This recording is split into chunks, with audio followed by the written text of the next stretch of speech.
இருப்பாராக.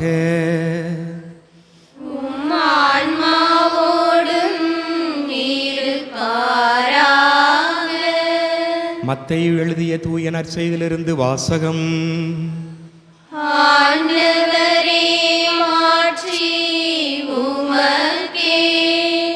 மத்தேயு அதிகாரம் 4 இறை வார்த்தைகள் 12 - 23 வரை. யோவான் கைது செய்யப்பட்டதை இயேசு கேள்விப்பட்டு கலிலேயாவுக்கு புறப்பட்டு சென்றார். அவர் நாசரேத்தை விட்டு அகன்று செபுலோன், நப்தலி ஆகிய இடங்களின் எல்லையில் கடலோரமாய் அமைந்திருந்த கப்பர்நகூமுக்கு சென்று குடியிருந்தார். இறைவாக்கினர் எசாயா உரைத்த பின்வரும் வாக்கு இவ்வாறு நிறைவேறியது. செபுலோன் நாடே, நப்தலி நாடே, பெரும் கடல் வழி பகுதியே, யோர்தானுக்கு அப்பால் உள்ள நிலப்பரப்பே, பிற இனத்தவர் வாழும் கலிலேய பகுதியே, காரிருளில் இருந்து வந்த மக்கள் பேரொளியை கண்டார்கள். சாவின் நிழல் சூழ்ந்துள்ள நாட்டில் குடியிருப்போர் மேல் சுடரொளி உதித்துள்ளது. அது முதல் இயேசு மனம் மாறுங்கள், ஏனெனில் விண்ணரசு நெருங்கி வந்துவிட்டது என பறைசாற்றத் தொடங்கினார். இயேசு கலிலேய கடலோரமாய் நடக்கும்போது சகோதரர் இருவரை கண்டார். அவர் பேதுரு எனப்படும் சீமோன், மற்றவர் அவர் சகோதரரான அந்திரேயா. மீனவரான அவ்விருவரும் கடலில் வலை வீசி கொண்டிருந்தார்கள். இயேசு அவர்களை பார்த்து, என் பின்னே வாருங்கள், நான் உங்களை மனிதரை பிடிப்பவர் ஆக்குவேன் என்றார். உடனே அவர்கள் வலைகளை விட்டுவிட்டு அவரை பின்பற்றினார்கள். அங்கிருந்து அப்பால் சென்றபோது வேறு 2 சகோதரர்களை கண்டார். அவர்கள் செபதேயுவின் மகன் யாக்கோபும் அவர் சகோதரரான யோவானும் ஆவர். அவர்கள் தங்கள் தந்தை செபதேயுடன் படகில் வலைகளை பழுது பார்த்து கொண்டிருந்தார்கள். இயேசு அவர்களையும் அழைத்தார். உடனே அவர்கள் தங்கள் படகையும் தந்தையும் விட்டுவிட்டு அவரை பின்பற்றினார்கள். அவர் கலிலேய பகுதி முழுவதும் சுற்றி வந்தார். அவருடைய தொழுகை கூடங்களில் கற்பித்தார். விண்ணரசு பற்றிய நற்செய்தியை பறைசாற்றினார். மக்களிடையே இருந்த நோய் நொடிகள் அனைத்தையும் குணமாக்கினார். ஆண்டவரின் அருள் வாக்கு. கிறிஸ்துவே உமக்கு புகழ். இறையேசுவில் பிரியமான சகோதர சகோதரிகளே, பழங்குடி மக்கள் அதிகமாக வாழக்கூடிய பிஜி என்கின்ற தீவு, அந்த தீவு மக்களை சந்திப்பதற்காக, அந்த இடங்களை பார்ப்பதற்காக ஒரு நாத்திகர், இறைப்பற்றில்லாதவர் செல்கிறார். சென்றவுடனே அந்த இனத்தலைவரை சந்தித்து பேசுகிறார், உரையாடுகிறார். அப்போ அவருக்கு ரொம்ப ஆச்சரியம். அந்த தீவு முழுவதுமே கிறிஸ்தவர்களாக மாறியிருந்தார்கள். அப்போ அந்த தலைவரிடம் கேட்க, இது எப்படி எல்லோருமே கிறிஸ்தவர்களாக மாறி இருக்கல, இது எப்படி? உங்களுக்கென்று ஒரு வழிபாடு உண்டு, உங்களுக்கென்று ஒரு இது உண்டு, நீங்கள் எப்படி இதையெல்லாம் விட்டு விட்டு கிறிஸ்தவர்களாக மாறி இருக்கிறீர்களே, எப்படி? அப்போ அந்த தலைவர் சொல்லுகிறார், இங்கு ஒரு மறை பணியாளர் இருக்கிறார், மிஷனரி. அவர்தான் எங்களுக்கு கிறிஸ்துவை சொல்லிக் கொடுத்தார், இறை வார்த்தையை சொல்லிக் கொடுத்தார். நாங்கள் இன்று மனிதர்களாக இருக்கிறோம் என்றால் நல்லொழுக்கத்துடன் உங்கள் முன்னால் நான் நின்று பேசி கொண்டிருக்கிறேன் என்றால் அதற்கு காரணமே அந்த மறைபணியாளர் தான். உடனே அந்த இறை பற்றில்லாதவருக்கு கோபம் வந்தது. மறைபணியாளர்கள், மிஷனரி, அவங்கெல்லாம் ஏமாற்றுக்காரங்க, அவங்க எதையாவது சொல்லி உங்களை தன்மையப்படுத்தி விடுவார்கள், அவங்க சொல்கிறதெல்லாம் பொய், நீங்கள் ஏமாந்துட்டீங்க. அதே போல் அவங்க கையில் வச்சிருக்கிற திருவிவிலியம் அதுவும் காலாவதியானது. அவர்கள் போதிக்கின்ற இயேசு பழங்காலத்து பல 2000 ஆண்டுகளுக்கு முன்னால் உள்ள மனுஷன், எனவே இதை வச்சுக்கிட்டு ஓட்டிக்கிட்டு இருக்கிறாங்க, நீங்கள்லாம் முட்டாள்கள் தான் அப்படின்னு சொல்லி அந்த நாத்திகர் அந்த இனத்தலைவரிடம் சொல்லி கொண்டிருந்தார். இவர் அமைதியாக பொறுமையாக இருந்து, ஐயா நீங்கள் என்ன சொன்னாலும் சரி, ஆனால் ஒன்று மட்டும் உண்மை, நீங்கள் இந்த நேரத்தில் என் பக்கத்தில் நின்று பேசிக்கிட்டு இருக்கிறீங்களே, அதுக்கு காரணமே அவர் தான்.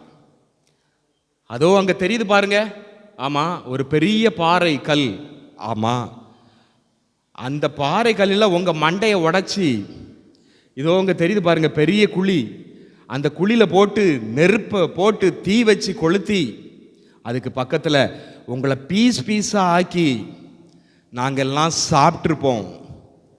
நீங்கள் நேரம் முன்னால் நிற்கிறீங்கனாலே, உயிரோடு இருக்கிறீங்கனாலே அதற்கு காரணம் அந்த மறை பணியாளர் தான். இதை கேட்ட உடனே அந்த நாத்திகர் ஓடிட்டார். ஆம், அவர்கள் மனிதர்களை தின்று வாழக்கூடிய ஒரு காட்டுவாசிகள். அவளுக்கு என்னன்னே தெரியாது. அப்போ அவர்களுக்கு இந்த மறை நற்செய்தி பணியாற்றி இயேசுவை பற்றி அறிவித்து இந்த இறை வார்த்தை கொடுத்து போதித்து வந்தவர். அதனால்தான் மக்கள் இன்று மனிதர்களாக இருக்கிறார்கள், நல்லொழுக்கத்தை கற்றுக்கொண்டு இருக்கிறார்கள் என்பது உண்மையாகிறது. இன்று ஆண்டின் பொதுக்காலம் 3ஆம் ஞாயிறு வழிபாட்டில் இருக்கிறோம். இந்த நற்செய்தியிலே நாம் வாசிக்க கேட்டோம். மத்தேயு நற்செய்தி 4ஆம் அதிகாரம் 19வது வசனத்திலே மீன்களை பிடித்து கொண்டிருந்த ராயப்பரை பார்த்து, பேதுருவை பார்த்து, உன்னை மனிதரை பிடிப்போராக மாற்றுவேன் என்று தனது நற்செய்தி பணிக்கு அழைப்பு விடுக்கின்றார். அதே போல தொடர்ந்து வாசிக்கும் பொழுது அங்கு செபதேயுவின் பிள்ளைகள் எல்லோரையும் அழைக்கிறாக. முதல் சீடர்களை அவர் அழைக்கிறார், 4 பேரை அவர் அழைக்கிறார். காரணம் என்ன? நற்செய்தி பணி என்பது தொடரப்பட வேண்டும். இது ஒரு தொடர் ஓட்டம். பள்ளிக்கூடத்திலெல்லாம் தொடர் ஓட்டப்பந்தயம் வைப்பாங்க. அது இப்போ அதிகமாக வைக்கிறதில்ல. அது எப்படின்னா, ஒருத்தர் கையில் ஒரு குச்சி இருக்கும். அவர் குறிப்பிட்ட தூரம் ஓடி வந்து இன்னொருவர் நிற்பார். அவரிடம் அந்த குச்சியை கொடுத்து விடுவார். அவர் அதை வாங்கி கொண்டு திரும்ப ஓடுவார். இன்னொருவரிடம் அவர் அந்த குச்சியை கொடுப்பார். அவர் ஓடி சொல்லி இப்படி யார் ஃபர்ஸ்ட் வருகிறார். அதில் 4 வட்டமாக 4 குழுக்கள் இருக்கும். அதில் எல்லோருமே இப்படி செய்ய வேண்டும். அப்போ நற்செய்தி பணி என்பது ஒருவர் ஆற்ற வேண்டும், இன்னொருவர் எடுத்துக்கொண்டு அடுத்தவருக்கு கொடுக்க வேண்டும், அடுத்தவர். ஆக இது ஒரு தொடர் வண்டி, இது ஒரு தொடர் ஓட்டம். 2000 ஆண்டுகளுக்கு முன் இன்னைக்கு நாம நற்செய்தியை அறிவித்துக் கொண்டிருக்கிறோம் என்றால் அதுதான் நடந்துகிட்டு இருக்குது. நம்ம தலைமுறை என்ன, நாம அடுத்த தலைமுறைக்கு நாம கொடுக்கணும். அப்ப அதுதான் அருமையாக பவுலடியார் சொல்லுவார். 1 கொரிந்தியர் 9ஆம் அதிகாரம் 16-17, நான் நற்செய்தியை அறிவிக்கிறேன் என்றாலும் அதில் நான் பெருமைப்பட ஒன்றுமில்லை. இதை செய்ய வேண்டிய கட்டாயம் எனக்கு உள்ளது. நற்செய்தியை அறிவிக்காவிடில் ஐயோ எனக்கு கேடு. சரி, அப்போ இந்த நற்செய்தி அறிவிக்கிறது அதை பற்றி நான் ஒன்றும் பெருமையாக பேசலை. அது அப்படி அறிவிக்கலைன்னா ஐயோ எனக்கு கேடு. அது என்மேல் சுமத்தப்பட்ட ஒரு கடமை. எனவே ஒவ்வொரு கத்தோலிக்க கிறிஸ்தவனுக்கும், திருமுழுக்கு பெற்ற ஒவ்வொரு கத்தோலிக்க கிறிஸ்தவனுக்கும் நற்செய்தி அறிவிக்கின்ற பணி கடமையாக, பொறுப்பாக, அங்கீகாரமாக கொடுக்கப்பட்டிருக்கிறது. எனவே எல்லாரும் செய்யணும். அது ஒரு தொடர் ஓட்டமாக இருக்க வேண்டும். நாம அடுத்த தலைமுறை ஏன் இதை செய்ய வேண்டும்? இந்த நற்செய்தி பணியை ஏன் இறைவாக்கு உரைக்க வேண்டும்? அப்படின்னா தான் நாம மனுஷர்களாக மாற முடியும். இன்னைக்கு உலகம், கலாச்சாரம் அழிந்து கொண்டிருக்கிறது. நல்லொழுக்கங்கள், அறநெறி பண்புகள் இன்னைக்கு இல்லாமல் போயிட்டு இருக்கிறது. எல்லோரும் அவரவர் செய்வதுதான் சரி, அதுதான் நியாயம் என்று நியாயப்படுத்திக் கொண்டு தவறுகள், தீமைகள் இன்னைக்கு பெருகி கொண்டே சென்று கொண்டிருக்கிறது. எனவே இதிலிருந்து மீட்க வேண்டும். நாம் இருளில் இருக்கிறோம், இதிலிருந்து விடுதலை பெற வேண்டும் என்றால் நற்செய்தி அறிவிக்கப்பட வேண்டும். அது தொடர்ச்சியாக செயல்பட வேண்டும் என்று ஆண்டவர் விரும்புகிறார். இல்லை, ஆண்டவர் இயேசு கிறிஸ்துவே நற்செய்தியை அவர் அறிவிக்க ஆரம்பிக்கின்றார். இப்போ திருமுழுக்கு யோவானுடைய பணி முடிவடைகிறது. அவர் கைது செய்யப்படுகிறார். அதுதான் 4ஆம் அதிகாரம் மத்தேயு 4:12 நாம பார்க்கிறோம். எனவே இயேசு இப்பொழுது அந்த நற்செய்தி பணியை தொடர்கிறார். அவருடைய பணி, அந்த செம்மைப்படுத்துகின்ற பணி, மெசியாவை அறிமுகப்படுத்தி நற்செய்தி அறிவிக்கின்ற பணி முடிஞ்சிடுச்சு. அதுக்கு அடுத்து இயேசு அந்த பணியை தொடர்கிறார். தொடர்ந்து மனமாறுங்கள், விண்ணரசு நெருங்கி வந்து விட்டது என்று அவர் பறைசாற்ற தொடங்குகிறார். அதன் பிறகு அவர் கலிலேய கடோரமானை சென்று மீன்பிடித்துக் கொண்டிருந்த மீனவர்களான பேதுரு, யோவான், அந்திரேயா, யாக்கோபு இவர்களை தனது பணிக்கு அழைக்கின்றார். நற்செய்தி பணியாற்ற என் பின்னே வாருங்கள், உங்களை நான் மனிதரை பிடிப்பவராக நான் மாற்றுவேன் என்று கூறி அவர் அவர்களை அனுப்புகிறார். அப்போ இது ஒரு எல்லோருக்கும் உரித்தான ஒரு பணி, இறைவார்த்தை பணி. அதை நாம் செய்ய வேண்டும். அப்பொழுதுதான் இந்த மனித குலம் காப்பாற்றப்படும், அழிவிலிருந்து காப்பாற்றப்படும். இன்னும் உலகம் கொஞ்சம் கொஞ்சமாக அழிந்து கொண்டே இருக்கிறது. உலகத்தில் உள்ள ஒவ்வொரு நாடுகளும் போட்டி போட்டு இழுத்து கொண்டு தன்வயப்படுத்தி கொண்டு ஆதிக்கம் செலுத்தி கொண்டு இருக்கின்ற இந்த வேளையிலே, போர்கள், முழக்கங்கள், சண்டை சச்சரவுகள் இருக்கின்ற இந்த வேளையிலே, அதைத்தான் 2ஆம் வாசத்தில் பவுலடியார் சொல்றார். உங்களிடையே சண்டை சச்சரவுகள், பிளவுகள், எல்லாரும் ஒருமனப்பட்டிருங்கள், எல்லோரும் ஒருமனப்பட்டு ஒற்றுமையாக வாழுங்கள் என்று சொல்கிறார். இன்னைக்கு அதுதான் தேவை. இன்னைக்கு உலகம், நாடு முழுவதும் ஒருமனப்பட்டு எல்லோரும் ஒருவரையோடு ஒருவர் இணைந்து வாழக்கூடிய ஒரு பண்பு. அதற்கு காரணம் நற்செய்தி பணி. பவுலடியார் எத்தனை நாடுகளுக்கு பயணம் செய்தார்? 13 திருமடல்களை எழுதியிருக்கிறார். அப்போ இயேசு கொடுத்த நற்செய்தி அவர் வாங்கி அவர் போதிக்கிறார். அவருக்கு பிறகு ஒவ்வொருவருமாக திருச்சபை தொடர்ந்து அந்த பணியை செய்து கொண்டிருக்கிறது. எனவே நாமும் அந்த பணியை செய்ய அழைக்கப்படுகின்றோம். சரி, இப்போ 13வது வசனம் அதில் பார்க்கும் பொழுது இயேசு தனது சொந்த ஊராகிய நாசரேத்தை விட்டு அகன்று செபுலோன் நப்தலி ஆகிய இடங்களின் எல்லையில் கடலோரமாய் அமைந்திருக்கிற கப்பர்நகூமுக்கு சென்று குடியேறுகிறார். அப்போ அவர் சொந்த ஊர்ல இருந்து என்ன ஒரு ஊருக்கு அவர் குடியேறார். அப்போ இடமாற்றம். இப்போ நாமளுமே பாருங்களேன், 12 வரை படிக்கிறோம், மேற்படிப்பு படிக்க வேண்டும் என்பதற்காக வெளியூரில் சென்று நாம் படிக்கிறோம், அங்கே தங்கி படிக்கிறோம். அப்போ படிப்பு நிமித்தமாக வெளியூர், வெளி மாநிலங்கள், வெளிநாடுகள். அதே போல் வேலை நிமித்தமாக, இப்போ நம்ம தமிழகத்தின் தென்பகுதியில் சரியான வேலை வாய்ப்புகள் இல்லை, அப்போது நல்ல தொழில் செய்ய வேண்டும், வியாபாரம் செய்ய வேண்டும் என்று சென்னை, கோயம்புத்தூர், தமிழ்நாட்டினுடைய மற்ற இடங்கள், அதே போல் மற்ற மாநிலங்கள், அப்புறம் இப்போ வெளிநாடுகளுக்கு சென்று நிறைய பேர் வியாபாரம் செஞ்சுக்கிறாங்க. அப்போ எதற்காக இடம் மாறுறாங்க? அதே போல் வடநாட்டுக்காரங்க அங்கேருந்து நம்ம தென்பகுதிக்கு சென்னை, நம்ம தமிழ்நாட்டில் வந்து இன்றைக்கி ஆக்கிரமிப்பு ஆயிடுச்சு நிறைய பேர். ஏன்னா அங்கே ஒன்றுமே இல்லை, பொழப்புக்கு ஆதாரம் இல்லை. அப்போ அவங்க இடம் மாறுறாங்க. அப்போ இடமாற்றம் என்பது நமக்கு ஒரு வளர்ச்சியை தருகிறது, நமது வாழ்வை மாற்றி அமைக்கிறது. அதே போல் திருமணம் நடக்குது, குடும்பமாக மாறுறாங்க. ஒரு பெண் ஏற்கனவே ஒரு குடும்பத்திலிருந்து இன்னொரு இடத்துக்கு இடம்பெயர்கிறார். கல்யாணம் ஆன பிறகு மாப்பிள்ளை தான், மாமியார் வீடு அவருடைய தாய் வீடாக மாறுகிறது. அப்போது முதல்ல இருந்து அவருடைய வாழ்க்கை வேறு. அந்த இடமாற்றம் ஆகும் பொழுது முற்றிலுமாக அவருடைய வாழ்க்கை மாறும். சிலருக்கு முதல்ல நரகமாக இருக்கும், கல்யாணம் ஆன பிறகு குடும்பம் மோட்சமாக மாறும். சிலருக்கு இளம் பெண்களாக இருக்கும் பொழுது வாழ்க்கை ரொம்ப மோட்சமாக இருக்கும், கல்யாணம் முடித்த பிறகு நரகமாக மாறுறதுக்குள்ள வாய்ப்பு இருக்குது. ஆக ஒரு மாற்றம் என்பது நமது வாழ்க்கையில் ஒரு வளர்ச்சி, ஒரு புது பொலிவு, ஒரு சில காரியங்களை நாம் கற்றுக்கொள்கிறோம். இப்போ கல்யாணம் முடிஞ்ச பிறகு தான் ஒரு பெண் ஒரு தாயாக மாறுகிறாள், குடும்ப பொறுப்பு வருகிறது. அதுக்கு முன்னாடி எப்படி இருக்கிறாளோ, ஆனால் பார்க்கும் பொழுது ரொம்ப ஒரு முதிர்ச்சி பெற்றவளாக மாறுகிறார். எப்படி சமாளிக்கிறது, 4 பேரை, வீட்டை பார்க்கறது, கணவனை சமாளிக்கணும், பெரியவங்களை சமாளிக்கணும். அப்போ அந்த முன்பிருந்து வேறு, ஆனால் இடம் மாறும் பொழுது திருமணமாகி வந்த பிறகு அவன் முற்றிலுமாக மாறிவிடுகிறார். அப்போது இந்த இடமாற்றம் என்பது நமக்கு ஒரு மாற்றத்தை, ஒரு வளர்ச்சியை கொடுக்கிறது. அப்போ இயேசுவும் தனது சொந்த ஊராகிய நாசரேத்தை விட்டு அவர் இடம் மாறுகிறார். இடம் மாறி சென்று கப்பர்நகூமில், கலிலேயாவில் கப்பர்நகூமில் குடியேறார். எவ்வளோ இடங்கள் இருக்கு, ஏன் இந்த கப்பர்நகூமுக்கு குடியேற வேண்டும்? கப்பர்நகூம் ஒரு வளர்ச்சி இல்லாத ஒரு நகரம். கப்பர்நகூமை பற்றி நாம் இப்பொழுது பார்க்கலாம். சிரியாவுக்கும் எகிப்துக்கும் இடையிலே இருக்கக்கூடிய ஒரு பகுதி, ஒரு கடல் பகுதி. அந்த சிரியாவையும் எகிப்திலிருந்து ஒரு பெரிய சாலை இணைக்கிறது. ஆக முதல்ல நல்ல ஒரு முக்கியமான இடமாக இருந்தது. நல்ல நெடுஞ்சாலை, வாணிபங்கள், வியாபாரங்கள், நிறைய பேர் போக்குவரத்து நல்ல அதிகமாக இருக்கக்கூடிய ஒரு இடம்.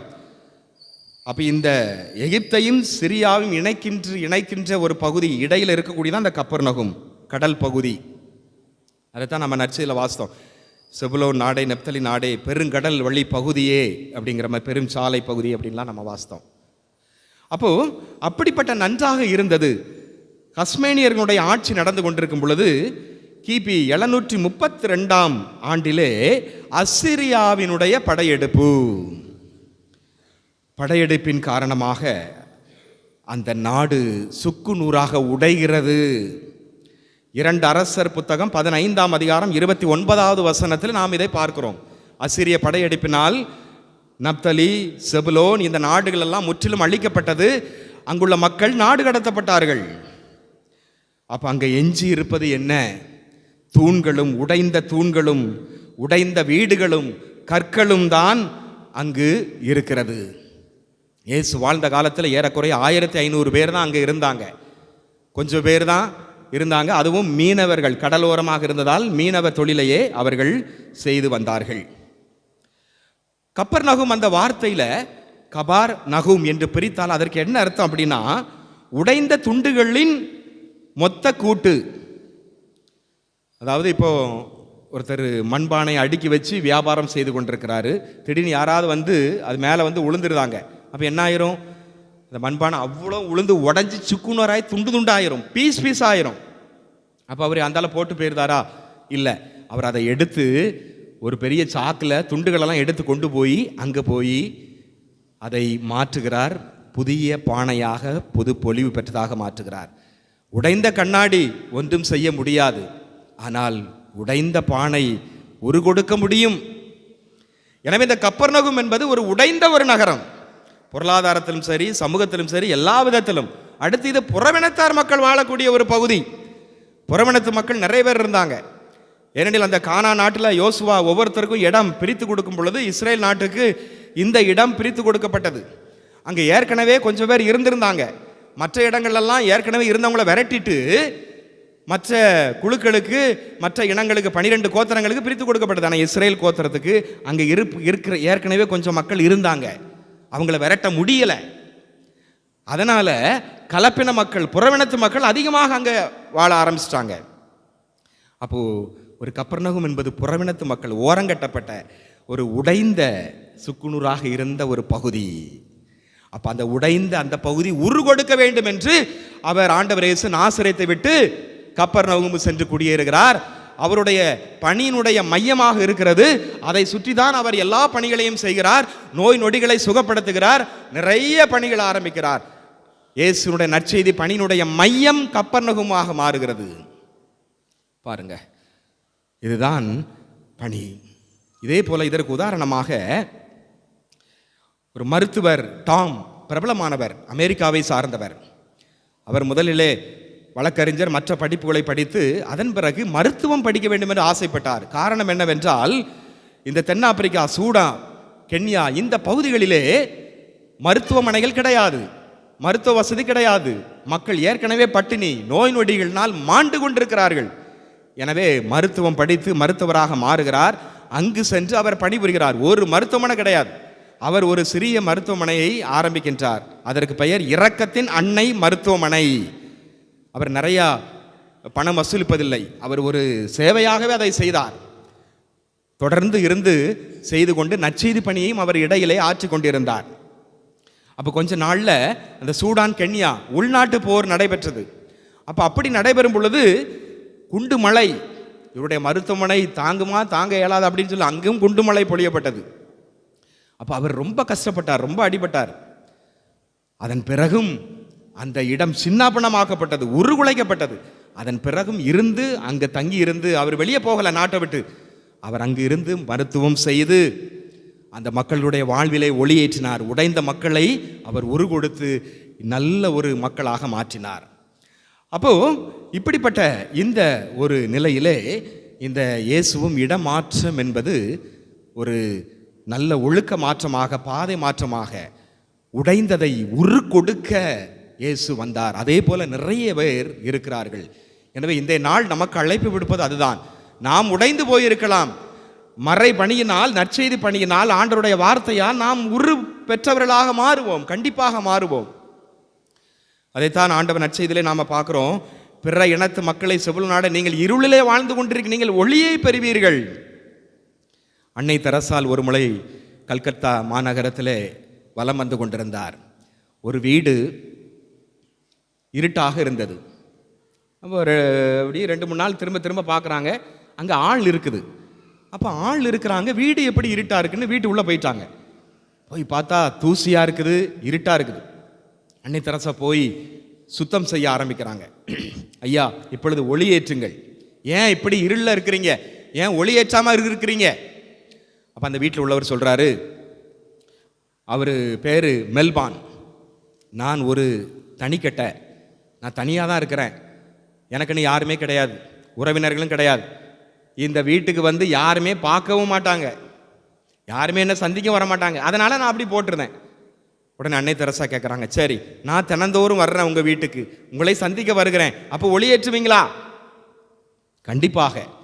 அதே போல் அன்னை தெரசா தொடர்ந்து 1 வாரம் வீட்டிற்கு சென்றார். அந்த வீடு ஒளிமயமாக மாறியது. அதற்கு பிறகு அன்னை தெரசா பிற சகோதரிகளை அனுப்புகிறார். அந்த மனுஷருடைய வாழ்விலும் ஒரு ஒளியேற்று அவர் தனிமையை உணரவில்லை, அவர் இருளில் இருந்தவர் ஒளிக்கு வந்தார். எனவே இப்படிப்பட்ட ஒரு நிலையை வாழ அழைக்கப்படுவது தான் இந்த நற்செய்தி பணி. அதைத்தான் திருத்தந்தை இன்று இறை வார்த்தை ஞாயிறு என்று நமக்கு கொடுக்கிறார். எனவே உடைந்தவர்களை உருகொடுப்பது இந்த நற்செய்தி பணி, இந்த இறைவார்த்தை. இருளிலே இருப்பவர்களை ஒளிக்கு கொண்டு வருவது இந்த இறைவார்த்தை நற்செய்தி பணி. அதைத்தான் இறைவார்த்தை ஞாயிறு என்று சொல்லப்படுகிறது. அதைத்தான் பவுலடியார் கொலோசியருக்கு எழுதிய திருமுகம், கொலோசியர் 3ஆம் அதிகாரம் 16வது வசனம்,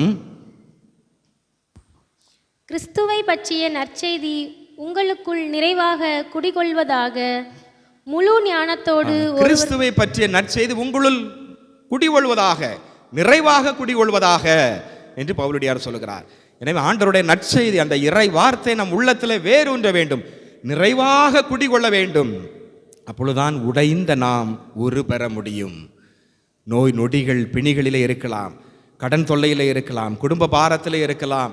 இதிலிருந்து தீர்க்கமான விடிவு இறை வார்த்தை தான், இந்த நற்செய்தி தான். நாமும் நற்செய்தி அறிவிக்க வேண்டும், நமக்கும் அறிவிக்கப்படும். அதே போல நாமும் நற்செய்தி அறிவிக்க வேண்டும். நற்செய்தியில் கடைசியில் வாஸ்தவம், மத்தேயு 4:23 ஆண்டவர் கலிலேயா பகுதி முழுவதும் சுற்றி வந்தார், தொழுகை கூடங்களை கற்பித்தார், விண்ணரசு பற்றிய நற்செய்தியை பறைசாற்றினார், மக்களிடையே இருந்த நோய் நொடிகளை எல்லாம் சுகப்படுத்தினார். எனவே அன்புக்குரியவர்களே, நாமும் நமக்கு திருமுழுக்கில் கொடுக்கப்பட்ட அந்த பணியை, நற்செய்தி பணியை நாம் செய்வோம். இறை வார்த்தையை கையிலேந்துவோம். இறை வார்த்தை தான் நமக்கு உயிர், இறை வார்த்தை தான் நமக்கு உரு கொடுக்க போகிறது, இறை வார்த்தை தான் நம்மளை மனிதர்களாக மாற்றப் போகிறது, இறை வார்த்தை தான் இந்த நற்செய்தி பணி என்று உலகம் முழுவதுக்கும் உள்ள பிளவுகள் எல்லாம் நீக்கி ஒன்றுபடுத்த போகிறது. எனவே அந்த இறை வார்த்தையை நாம் உள்ளத்தில் குடிகொள்ள வேண்டும் என்று வைப்போம். அதை பிறருக்கு எடுத்து சொல்லுவோம். அதற்கு தேவையான வரம் வேண்டி நாம் அந்த வழிபாட்டிலே பங்கெடுப்போம். ஆமென்.